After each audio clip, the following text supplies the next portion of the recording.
కమలావతి గారి గార్డెన్లో ఉన్నాము.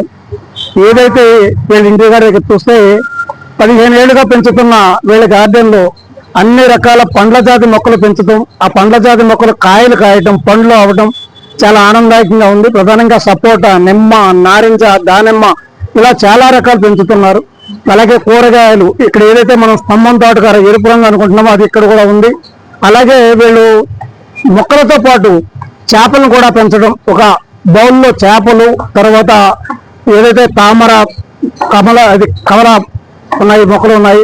అలాగే అజోలా పెంచుతున్నారు.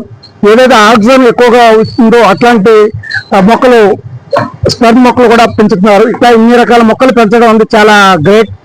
ఈరోజు ఇక్కడ ఉన్న పూల మొక్కలు, పళ్ళ మొక్కలు ఇవన్నీ కూడా నిజంగా ఒక చిన్న అడవిలా కనిపిస్తున్నాయి. ఇంత గొప్ప అడవిని సృష్టించిన మేడంకి, వాళ్ళ కుటుంబీకులకి అందరికి కూడా అభినందనలు తెలియజేయాలి. ఇక్కడ కిందన చుట్టూతో ఇన్ని వాహనాలు, ఇంత ప్రయాణం, ఇంత జరుగుతున్న, ఇంత శబ్దాలు వస్తున్నప్పటికీ కూడా ఇక్కడ మాత్రం వీళ్ళు ఒక ఆరోగ్యకరమైన వాతావరణం క్రియేట్ చేశారు. ఇక్కడ పిచ్చుకలు ఎక్కువగా వస్తున్నాయని చెప్తున్నారు. చాలా ఆనందదాయకమైన విషయం. పిచ్చుకలకు మేత కూడా వీళ్ళు పెడుతున్నారు. చాలా ఆనందదాయకం. Thank you all.